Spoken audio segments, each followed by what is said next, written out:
오늘 말씀 출애굽기 21장 말씀입니다.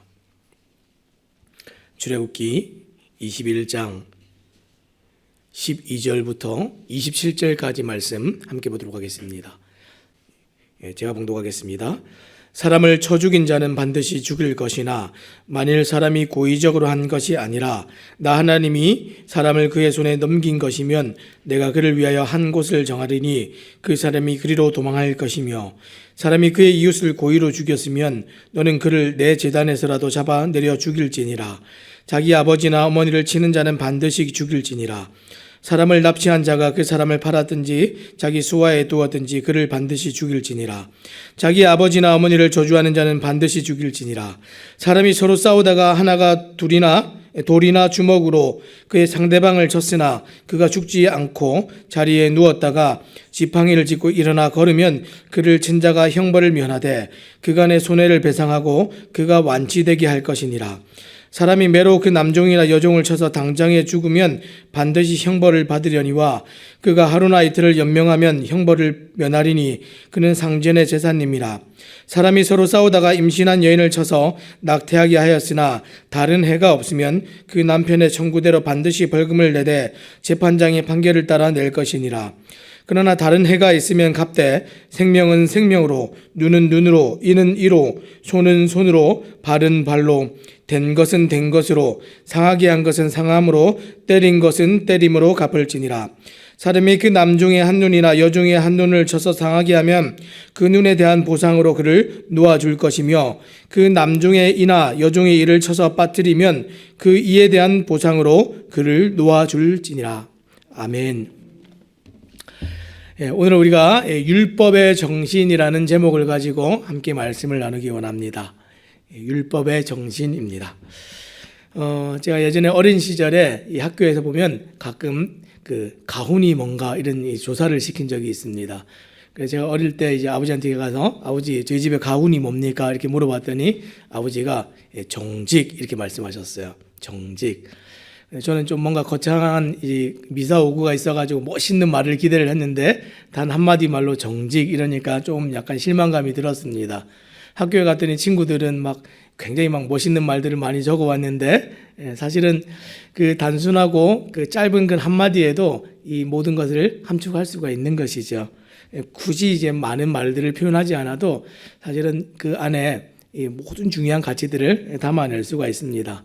말이 긴가 짧은가가 중요한 것이 아니라 그 가훈이 어떤 것을 정하고 있는가 이것이 중요하죠. 그래서 단순하지만 그 속에 인생을 살면서 가장 중요하게 여기는 정신이 그 안에 들어 있습니다. 삶에서 중요하게 여기면서 이 정신을 따라서 어떻게 살아가야 될까 이것에 따라서 각 가정들의 이 가풍이 정해지고 생활 규율과 규칙들이 정해지게 됩니다. 학교 가더니 친구들은 굉장히 다양한 가훈을 이제 가지고 왔어요. 이제 몇 가지 좀 얘기를 해보면 이런 것입니다. 내 인생의 걸림돌을 디딤돌로 바꾸어라. 멋있죠. 저는 이런 거 기대했었는데 시련을 기회로 삼아라 이런 뜻인 것 같습니다. 나를 사랑하고 우리를 존중하자. 사람을 귀하게 여기는 이것이 우리의 가훈이다. 이런 가정들도 있었습니다. 때로는 이제 우리가 주변에서 이런 가정들도 보죠. 아무도 믿지 말아라. 이런 가정들. 사기를 많이 당하면 이런 경우가 있습니다. 제가 또 결혼할 때 보면 어떤 집들은 꼭 어느 지역 사람 나는 싫으니까 데려오지 말아라. 이런 가정들도 있어요. 또 어떤 가정에는 여자 말을 잘 들어라. 이런 가정도 있습니다. 아마 아내 말을 잘 듣지 않아서 손해를 본 경험이 많은 가정이 아닌가 싶습니다. 또 크리스찬 가정들은 그 나름대로 하나님의 말씀을 쫓아서 중요하다고 여기는 어떤 것을 가훈으로 정하고 세워서 또 그렇게 가정을 이끌어가는 아마 가정들도 있을 겁니다. 이처럼 가훈은 단순하지만 가정의 정신을 담고 있고 그 생활 규칙과 기초 법이 되는 것이 이 가정의 가훈입니다. 우리가 살고 있는 이 나라에도 기본법이 있고 모든 법의 근간이 되는 기초법이 있습니다. 그것을 뭐라고 합니까? 헌법이라고 얘기하죠. 이 기초법이라는 것은 가장 작은 법이라는 뜻이 아닙니다. 우리가 기초 그러니까 아주 초보적이고 작은 어떤 것을 떠올리는데 모든 법을 태어나게 한 사실은 가장 상위법이 사실은 헌법입니다.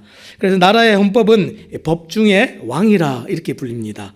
그래서 나라의 모든 법과 명령과 조례와 조항과 이 모든 것을 만들어내는데 이 헌법과 반대되거나 이 헌법을 넘어설 수 있는 법이 존재하지가 않습니다. 그래서 헌법을 보면 그 국가가 진짜로 중요하게 여기고 이 지향하는 이 최고의 가치가 무엇인가 우리가 그것을 생각해 볼 수 있습니다. 여러분, 대한민국 헌법 1조 무엇입니까? 1조 1항과 2항에 이런 것이 있습니다. 대한민국은 민주공화국이다. 이게 1조 1항입니다. 2항은 대한민국의 주권은 국민에게 있고 모든 권력은 국민으로부터 나온다. 많이 들어보셨죠? 드라마 같은 데서. 우리나라가 강조하고 있는 이 가장 가치 있는 중요 핵심이 무엇입니까? 국민 주권. 이것이 가장 중요한 핵심입니다. 미국의 헌법을 보면 미국의 헌법 1조는 이것입니다. 연방의회는 국교를 정하거나 또는 자유로운 신앙행위를 금지하는 법률을 제정할 수 없다. 또한 언론 출판의 자유나 국민이 평화로이 집회할 수 있는 권리 및 불만 사항의 구제를 위하여 정부에 청원할 수 있는 권리를 제한하는 법률을 제정할 수 없다. 지금 크게 이제 우리가 보면 신앙과 자유입니다. 신앙과 자유. 이 신앙의 자유를 쫓아서 막 떠났던 청교도들에 의해서 생겨난 이 국가여서 그런지 이 신앙에 대한 부분과 이 자유와 권리에 대한 부분을 가장 기초로 해놓았습니다. 독일은 어떻게 되어 있는지 아십니까? 독일의 헌법 1조는 이렇게 되어 있습니다. 인간의 존엄성은 훼손할 수 없다. 인간의 존엄성을 존중하고 보호하는 것은 모든 국가 권력의 책무이다. 이에 독일 국민은 세상의 모든 인간 공동체와 평화 및 정의의 기초로서의 불가침이고 불가양인 인권에 대해 확신하는 바이다. 이하의 기본권은 직접 효력을 가지는 법으로서 입법과 집행 권력 및 사법을 구속한다. 굉장히 어렵게 얘기했지만 쉽게 얘기하면 인간의 존엄성입니다. 인권을 강조하고 있습니다. 아마 그 역사와 맞물려서 2차 세계대전 때 이 많은 사람들을 학살하고 했던 그 전쟁을 했던 그 역사 때문에 아마 이 인권을 강조하는 것이 이 헌법이 되지 않았나 싶습니다. 많은 나라들이 이런 헌법을 가지고 있는데 무엇입니까? 이 나라의 기초가 되고 근간이 되고 가장 중요한 가치가 되는 것인데 이 헌법은 가장 중요한 가치이면서 특별히 하위법들을 구속합니다. 다 이 하위법들이 이것 때문에 만들어지고 파생된 것들이죠. 교회도 마찬가지죠. 이 각 교회의 담임 목사님들께서 이 목회 철학인 이 기초법인 이 목회 철학 헌법처럼 이렇게 딱 세워놓으면 그 목회 철학을 따라서 사역의 강조점이나 핵심 가치들이 세분화되고 구체화되는 것을 우리가 볼 수 있습니다. 그래서 이게 이제 헌법입니다. 헌법. 그래서 이 헌법 때문에 많은 것들이 생겨나는 것이죠. 그래서 우리가 오늘 이제 보게 될 이제 말씀들을 좀 살펴보면 크게는 이제 두 가지 범주에서 지금 법을 다루는데 이 출애굽기 20장에서 처음 하나님께서 십계명을 주시면서 이 율법의 가장 근간이 되고 헌법이라고 할 수 있는 그 기초법을 주셨습니다. 오늘부터 이제 우리가 보게 되는 것은 이 기초법으로부터 파생돼서 생겨나는 사회법입니다. 자, 그러면 이 사회법이 처음 근간이 되고 기초가 되는 그 율법을 넘어서거나 반대될 수가 있습니까? 없습니까? 없겠지요. 그래서 우리가 보는 것은 이 율법의 기초와 그 정신과 가치가 그대로 우리의 삶 속에 사회에 반영돼서 이 유대인 공동체를 이루어가고 그것을 다스리게 되었다라는 것을 성경이 얘기하고 있다는 것을 놓치지 않고 좀 살펴보기 원합니다. 오늘은 크게 그 사회법들 중에서 그 사형에 해당하는 법과 상해에 해당하는 이 두 가지 법을 가지고 그 안에 진짜 어떤 율법의 정신이 담겨 있는가 함께 살펴보기 원합니다. 첫 번째는 사형에 해당되는 큰 죄입니다. 사형에 해당하는 것. 자, 12절 말씀 제가 읽겠습니다. 사람을 쳐 죽인 자는 반드시 죽일 것이나 이렇게 얘기했습니다. 사람을 쳐 죽인 자는 반드시 죽일 것이나. 율법에서 사형에 해당하는 범죄는 다양한데 우선 첫 번째가 우리가 잘 알고 있는 살인이 있습니다. 특히 살인이 고의적인 살인이거나 원한을 품었던 모살이었을 경우에는 용서의 기회가 주어지지 않았고 반드시 죽이라 이렇게 얘기했습니다. 그런데 오늘 23절에서 14절 나오는 말씀들을 보면 우발적인 살인이었을 경우에는 용서하는 경우가 있었습니다. 그래서 13절에서 그런 상황을 뭐라고 얘기하냐면 나 하나님이 사람을 그의 손에 넘긴 것이면 이렇게 표현을 하면서 하나님의 섭리 가운데 발생한 그런 사건들 그것은 용서하고 그 사람들에게 반드시 자비를 베풀어야 된다 이렇게 얘기했습니다. 이것을 우리가 과실치사라고 얘기하죠. 이 과실치사의 경우는 하나님께서 지정하신 곳으로 피신할 수가 있었습니다. 그러면 이제 살려줬습니다. 우리가 잘 알고 있는 도피성이겠죠. 그래서 이 13절을 보면 그 한 곳이 이 도피성으로 보여지고요.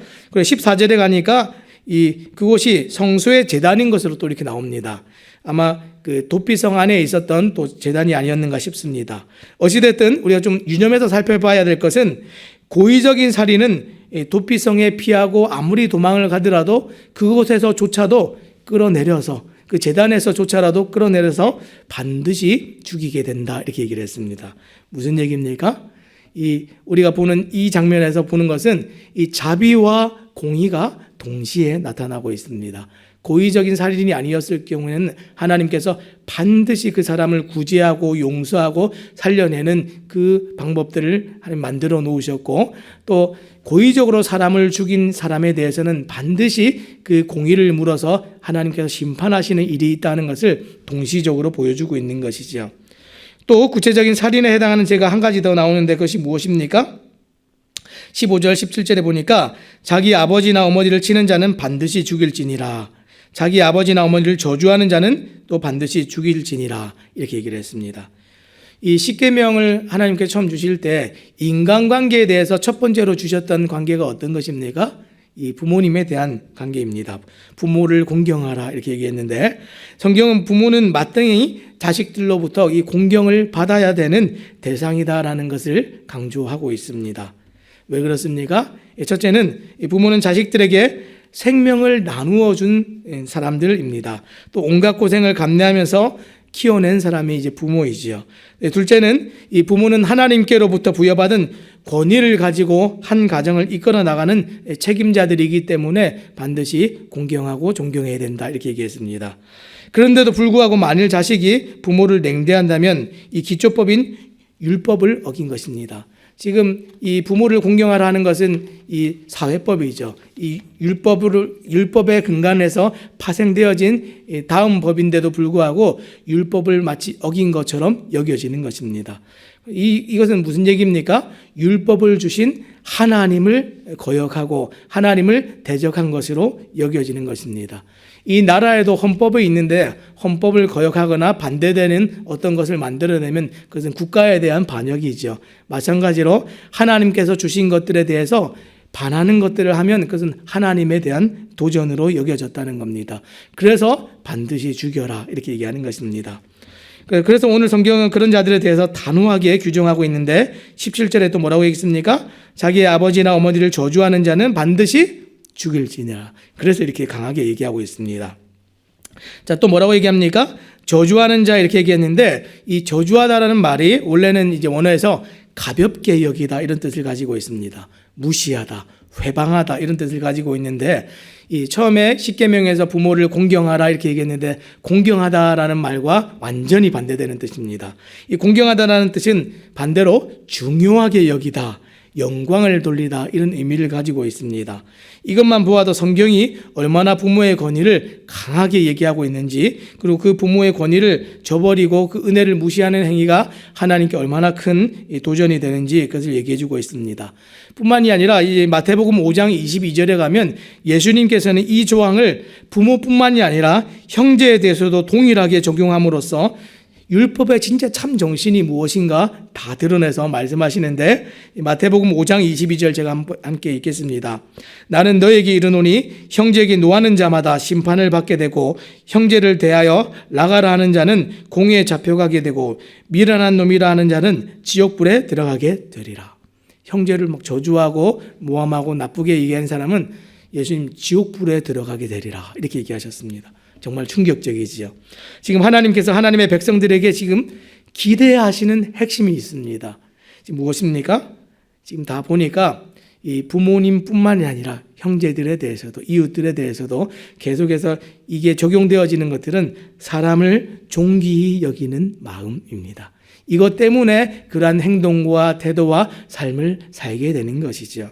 사람을 존귀히 여겨서 사랑하고 사람을 존귀히 여겨서 자비를 베푸는 마음, 이것이 율법 속에 들어가 있는 우리가 보아야 되는 정신입니다.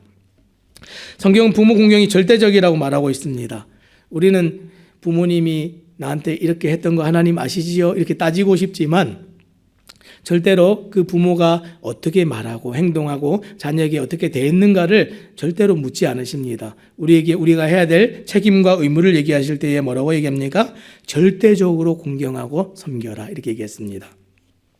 이것은 부모에 대한 권위뿐만이 아니라 성경은 모든 권위에 대해서 동일한 것을 적용하고 있습니다.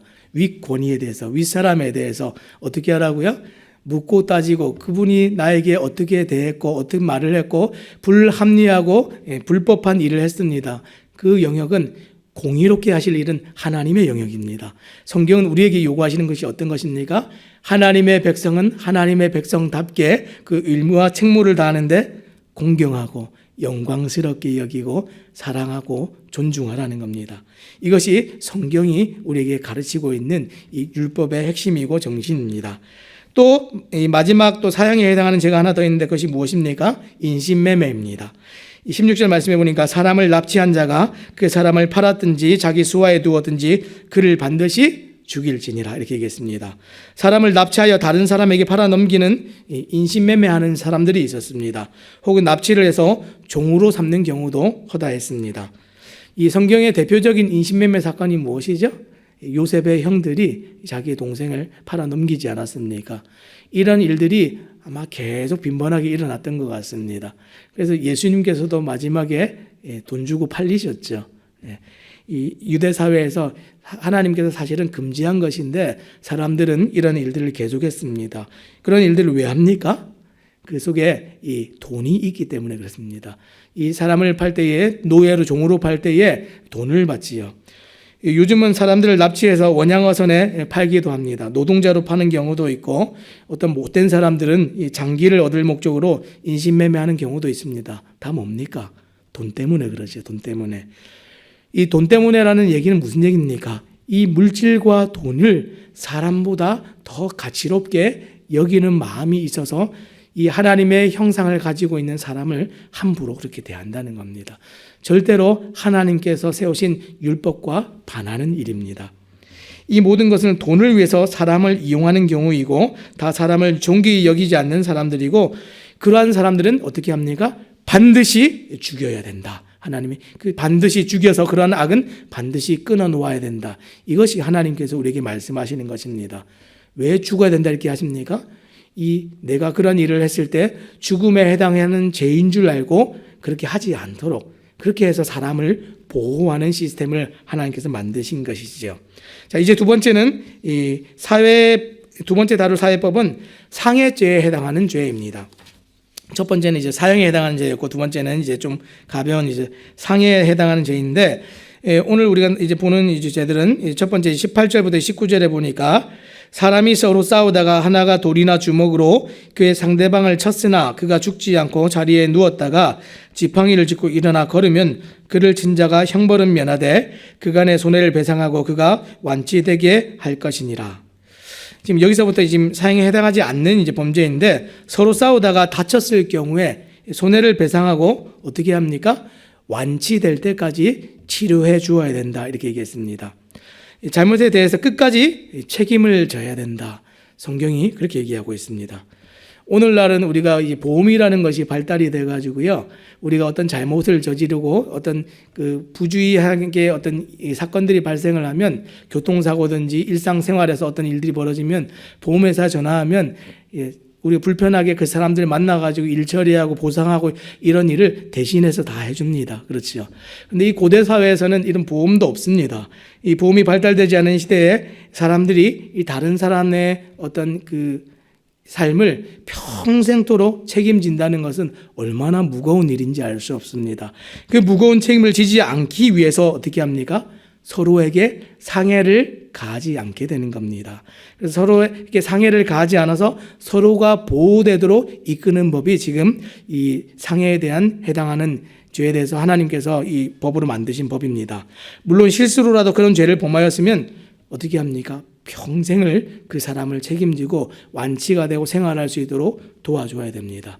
이것이 하나님께서 이 사람들에게 주신 법이었습니다. 또 종에 대한 보호법이 있었습니다. 지금부터 이제 나오는 법은 이 상해에 해당되는 이 죄임에도 불구하고 연약한 자들에 대해서 관심이 굉장히 쏠려 있습니다. 이 종에 대한 법과 좀 이따가 우리가 이 임산부에 대한 이제 법을 좀 볼 텐데, 이 종에 대한 법은 이렇습니다. 사람이 매로 남종이나 여종을 쳐서 당장에 죽으면 반드시 형벌을 받으려니와 그가 하루나 이틀을 연명하면 형벌을 면하리니 그는 상전의 제사님이라. 종을 쳐서 당장 죽으면 벌을 받지만 하루나 이틀이 연명을 하거나 이렇게 연명을 하다 죽거나 불구가 되면 벌을 받지 않는다는 겁니다. 이거 좀 심한 얘기 아닌 것 같습니까? 아니 그거랑 상관없이 사람을 그렇게 모질게 대했으면 이런 생각이 들 수 있는데, 그러나 하나님께서 이런 명령을 하신 것은 주인이 자신의 종을 죽이지 않는다는 확신 가운데 주신 하나님의 말씀입니다. 이는 이제 종의 눈이나 이를 상하게 하여 다치게 한 경우는 오히려 죄를 물어서 자유를 주라 하는 말씀을 보면 더 확실하게 알 수가 있습니다. 그러니까 주인은 이 종이 재산이었기 때문에 함부로 대하거나 이 상해를 가하거나 하는 일을 웬간해서는 잘 하지를 않았습니다. 어떻게 보면 이제 내 재산이고 어떻게 보면 나의 신체 일부와 같이 여겨지는 것이 이 고대 사회에서 종과 노예였습니다. 노동력으로서 일을 시키기는 하지만 그것을 아끼는 것이 나에게 좋은 일이죠. 나의 종들을 다 함부로 대해서 다 쳐내고 죽이고 상해를 입히면 오히려 나에게 손해가 되기 때문에 아무도 정상적인 생각에서는 그렇게 하는 주인들이 있지 않았습니다. 그래서 하나님께서 말씀하실 때에 종을 쳐서 죽이는데, 그날 죽였으면 이거는 의도적으로 죽이려고 작정하고 죽인 거기 때문에 벌을 받지만, 그렇지 않고 그렇게까지 하지 않았다면, 당장 그날에 죽지 않았다면 고의성이 없기 때문에 하나님께서 용서해 주시겠다, 이렇게 얘기하는 것입니다. 여기서도 무엇입니까? 고의적으로 악의적인 마음이 있었느냐 그렇지 않았느냐, 하나님께서 그것을 보시겠다는 겁니다. 그래서 지금 종은 주인의 소유이기 때문에 손실이 나지 않게 하는 그 범위 안에서 그를 사랑하고 아끼고 또 세워주는 일을 해야 된다. 성경이 그렇게 얘기하고 있습니다. 보호하지 않을 경우는 주인이 주인의 권리를 포기해야 되는 그런 일을 해야 된다. 이것이 법이었습니다. 그러니까 주인의 권리를 포기하고 종을 놓아주든지 상해를 입히든지 이런 일이 벌어지지 않으려면 주인은 어떻게 해야 됩니까? 이 종을 아끼고 사랑하고 보호하고 잘 대해줘야 됩니다. 이게 유대 사회에 종이 이미 있었지만 그 종들에 대해서 하나님께서 사랑함으로 사람들을 지키고 보호해 주시는 법입니다. 여기서도 볼 수 있는 게 어떤 것입니까? 이 사람에 대한 하나님의 관심과 이 친절과 자비와 보호입니다. 자, 종과 함께 가장 연약한 자로 여겨지고 이 생명을 품은 임산부에 대한 보호는 어떻습니까? 22절부터 이제 25절까지 나오는 내용인데, 이 사람이 서로 싸우다가 임신한 여인을 쳐서 낙태하게 하였으나 다른 해가 없으면 그 남편의 청구대로 반드시 벌금을 내되 재판장의 판결을 따라 낼 것이니라.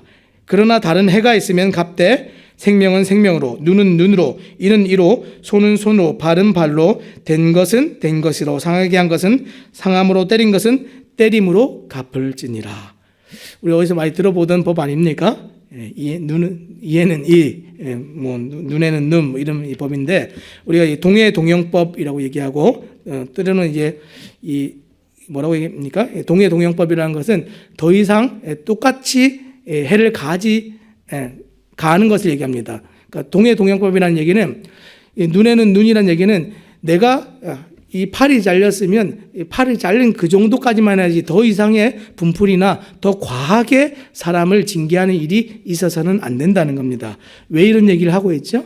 사람이 죄성을 가지고 있기 때문에 내가 상해를 당하면 어떻습니까? 2배, 3배를 갚아줘야 직성이 풀립니다. 그렇게 되면 하나님께서 사랑하시는 사람들을 다 상하게 하거나 없애게 되는 일들이 벌어지기 때문에 하나님께서 최소한으로 사람들의 마음을 절제시키고 이 리미트를 거는 겁니다. 그 이상 넘어가지 않도록. 그 얘기는 그 정도로 똑같이 갚아주라는 얘기가 아니라 할 수만 있으면 가능하면 사람들에게 그러한 이상의 보복을 하지 말라는 겁니다. 진짜로 할 수만 있으면 안 하면 더 좋다는 얘기죠. 근데 사람들이 마음에 이 분함을 참을 수가 없으니까 더 하지 않도록 거기까지만 하나님께서 막아 놓으신 것이죠. 여기서도 볼 수 있는 것이 어떤 것입니까? 가장 연약한 자들 가운데 일어난 이 죄에 대해서 남편이 아내가 그런 일을 당하고 나면 가만히 있겠습니까? 청구를 하라는데 뭐 조금 청구하고 말겠습니까? 그 이상을 청구하거나 반드시 그 사람을 내가 찾아가서 복수하겠다. 남편들이 이러지 않겠습니까? 그러지 않도록 하나님께서 최소한으로 사람을 지켜내는 법을 이렇게 사람들에게 허락해 주셨습니다.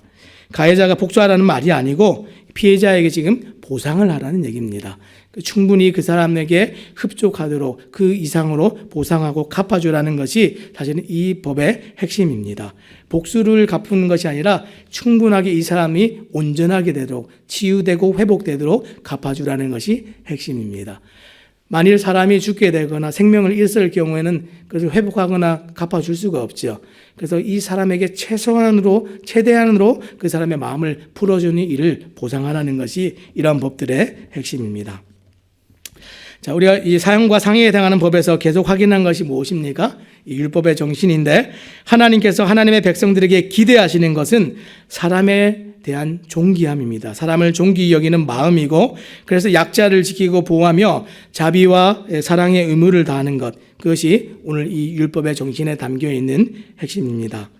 사랑하는 여러분, 우리가 오늘 이 말씀을 대하면서 사람을 죽이거나 어디서 누군가에게 상해를 입힐 정도로 무자비하게 생활하시는 분은 이 중에 아무도 없을 것 같습니다. 그렇다고 누군가에게 나에게 이런 손해를 끼친다면 성경의 말씀을 지키기 위해서 막 똑같이 갚아주려고 달려드시는 분도 아마 없을 겁니다. 하지만 우리가 이 성경의 내용들과 성경에 주신 이 율법 가운데 우리가 이 율법을 그대로 지키는 것은 아니지만 오늘날 우리 삶 가운데 적용해 볼 수 있는 것은 무엇입니까? 율법 속에 담겨 있는 정신입니다. 오늘 그 정신은 사람을 존귀히 여겨서 사랑하고 아끼는 마음이었습니다. 오늘 우리는 이스라엘에게 헌법과 같은 율법으로부터 파생한 사회법에 대한 것을 우리가 보았는데 살인과 상해에 대한 그 죄를 보았습니다. 근데 그 중에서 우리가 계속해서 놓치지 말아야 될 것은 결국은 하나님의 백성에게 하나님께서 기대하시는 것은 사랑입니다. 오늘 우리가 구원받고 이 복음의 이 변화와 이 열매들을 우리가 맛보고 누리고 살아가는 우리에게도 동일하게 바뀌지 않고 오늘 이 시대에도 하나님께서 요구하시는 것은 무엇입니까? 사랑을 하고 사람들을 정말 존귀히 여기면서 살아가는 일, 그것은 동일하게 우리에게도 기대하신다는 사실을 기억하시고 오늘 하루를 살아가실 때에 정말 내가 어떤 일을 겪든지 어떤 상황을 겪든지 사람들과 사이에서 할 수만 있으면 사랑하면서 살아가시는 우리 모든 성도님들 되시기를 주님의 이름으로 부탁드립니다. 기도하겠습니다.